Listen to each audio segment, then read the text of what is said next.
Hey Magic One, welcome to your weekly tarot reading. I hope you're having a great week so far. Very soon I will be posting the 2022 yearly overview readings for each zodiac sign. I know I've been saying that for a couple of weeks, but I've had such a crazy start to the year. It's been really busy and it really does take so much time to do this. So I hope that you hang in with me there and I will get them to you very soon. If you wanted to get your own personalized tarot wheel that will show you the available energies for you for each month of the year that you can align your inspired action to, I am running a special on that reading through my website. You can use the code YOUR22 to get 22% off that at the moment. You'll find the link to my website down there and also to the other types of personal readings and healings that I do offer. You can also join the initiation at any time. That's my immersive learn tarot journey. If you're thinking about learning to read the cards for yourself, maybe your family, your friends, you can get immediate access to all of the online learning modules and videos and bits and pieces when you sign up, and you get lifetime access so you can take as long as you want to get it done as well. So that is about it from me. I just wanted to pop in and say hi and wish you a week of love and magic. Let's head across to your tarot reading now.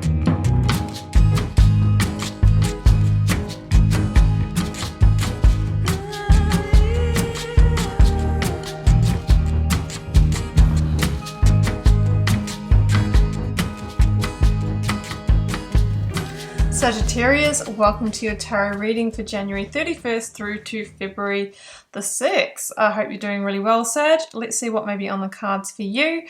I have the 9 card block here, 3 recent past, 3 current or focus energy, 3 near future outcome, a couple of oracles and lead tarot energy.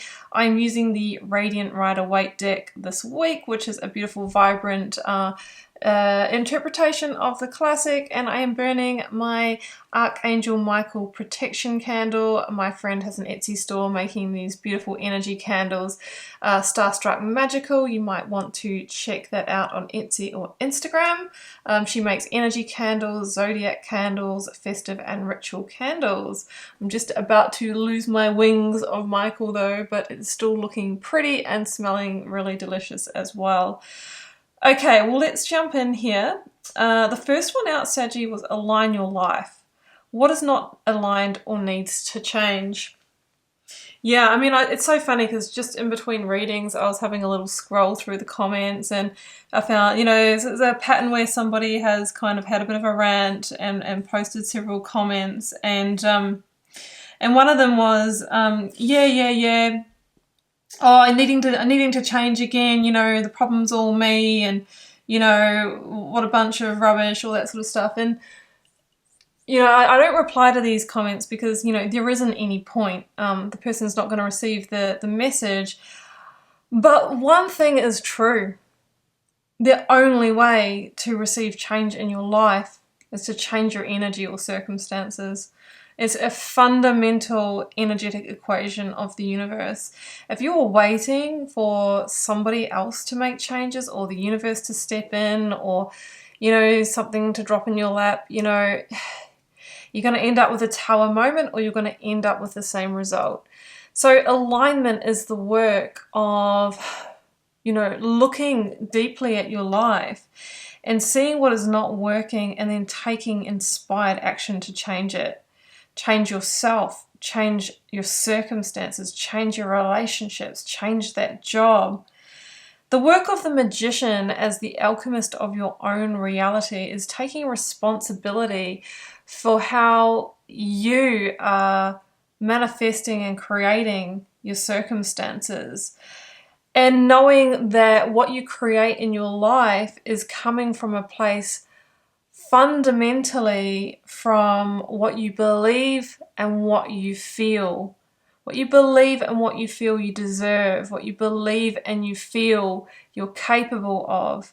What you believe and you feel is your potential, not from what you think. So this is why I say, you know, in response to that comment and in response to this reading, is that if we do not become the alchemist of our own reality and we wait for external forces to intervene, we really are living in a big illusion, and like a sabotaging illusion of the Seven of Swords. So that's my energy here, is like there is something that needs to change.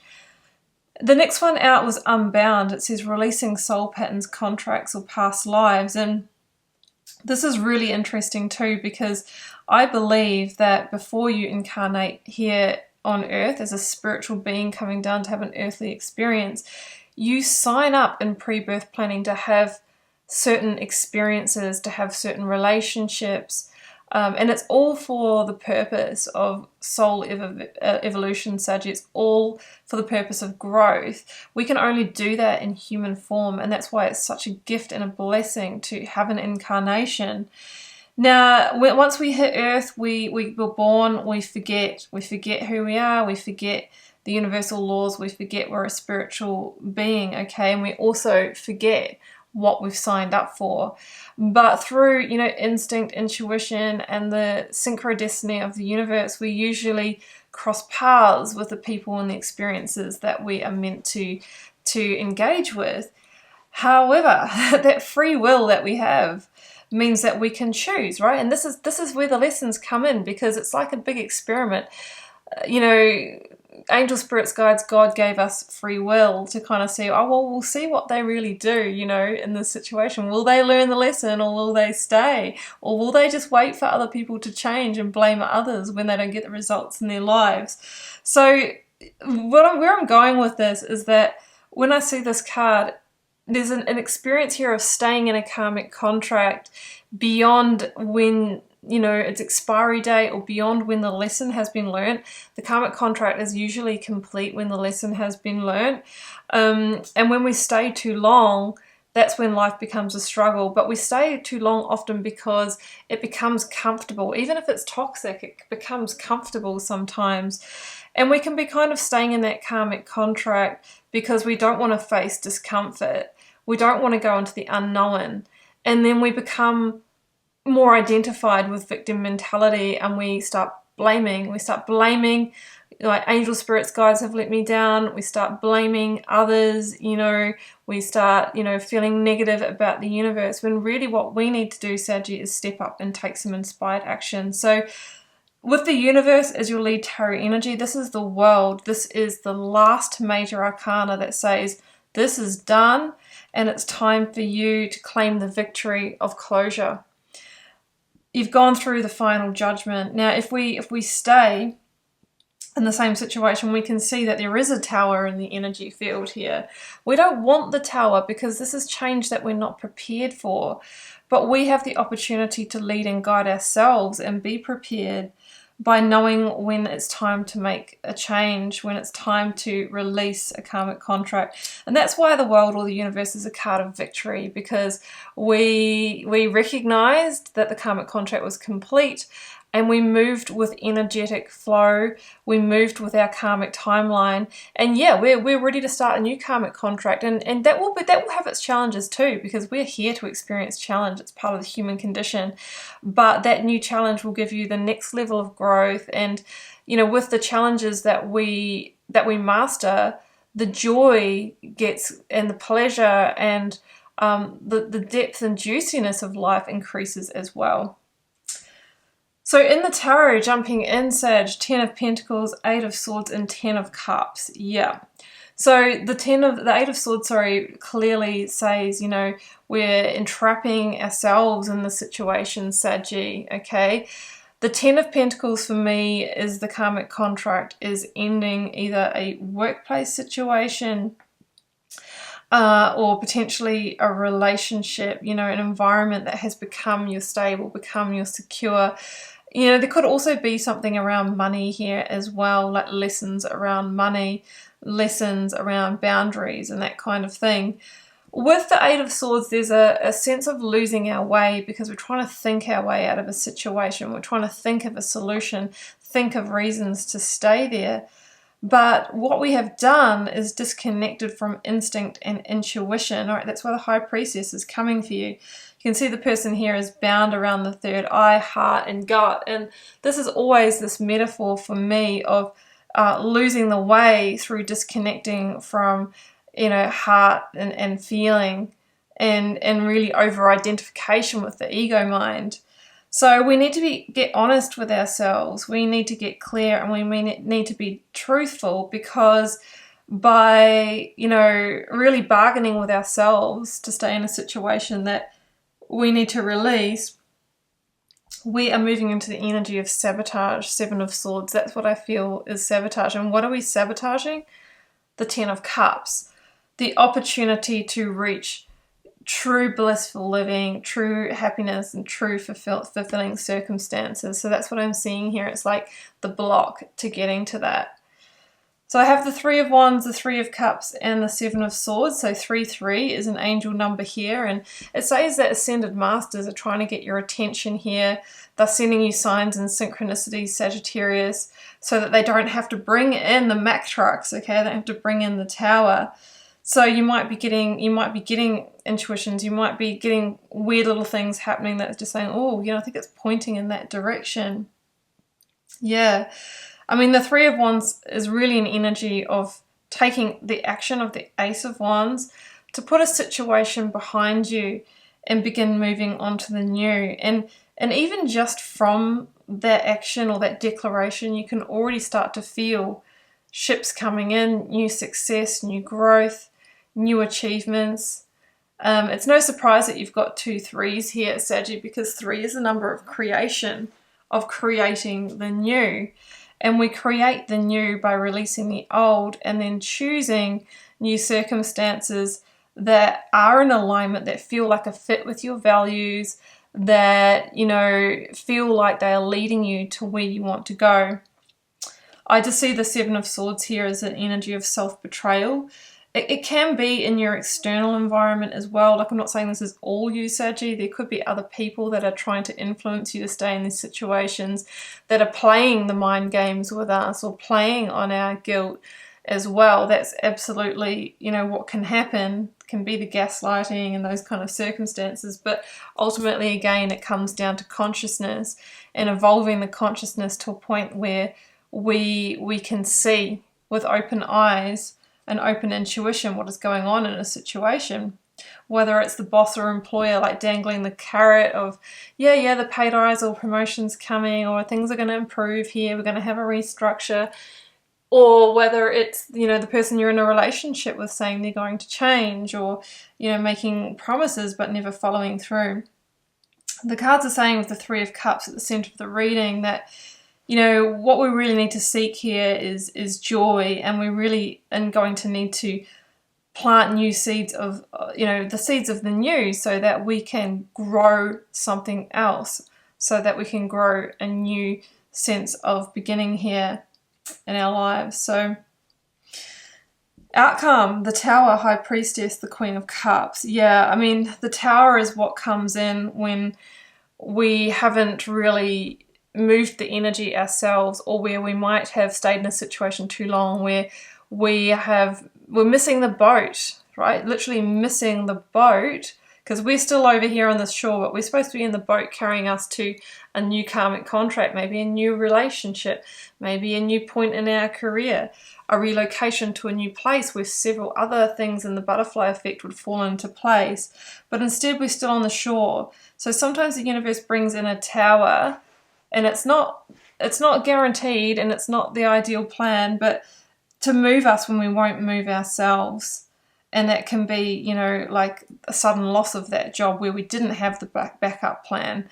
The relationship crumbling, we find ourselves needing to find temporary accommodation and dealing with, you know, legal situations and that type of thing. So we want to avoid the Tower by following our intuition, High Priestess, by feeling into situations and making calls before we get to the chaos. The Tower is a huge card of alignment, because it's actually pulling down what wasn't meant for you anymore, what you've outgrown. Okay, the High Priestess can also be a revealer of truth. You might even find something out about the 7 of Swords, maybe about an agenda that somebody had, and that you might have been staying there out of feeling bad or guilt, but ultimately the very situation that you were being loyal to wasn't being loyal to you. So there's a self-betrayal there. Yeah. Queen of Cups is the card of Cancer. You might be dealing with a Cancer, but this is the biggest card of following heart and intuition and focusing on the Ace of Cups. What is going to transform your life, what is going to fill your cup, bring you the energy of the cups, which is emotional fulfillment, satisfaction, joy, harmony, and pleasure. So she is saying, you know, keep your energy focused on that and then take the actions that are in alignment with that, and that is what you will grow, that is what you will manifest in your life.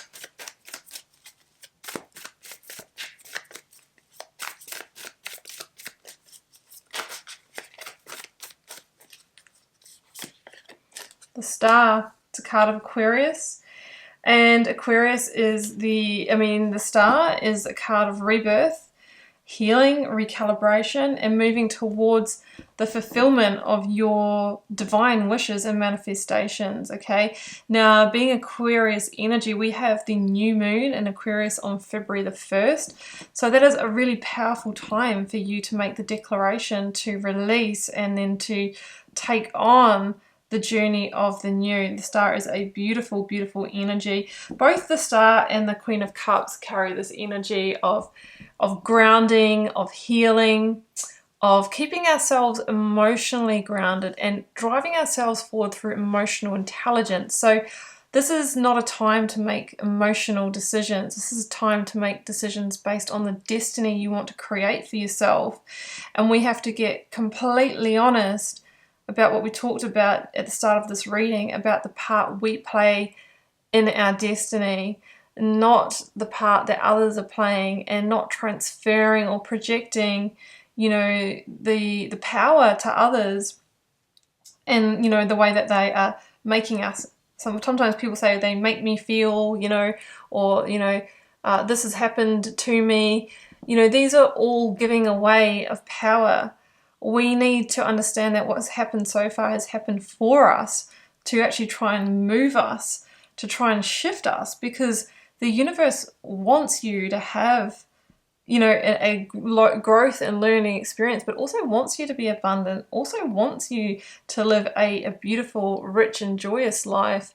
But we usually are completely responsible for the entrapment, Saggy, that we experience in our lives.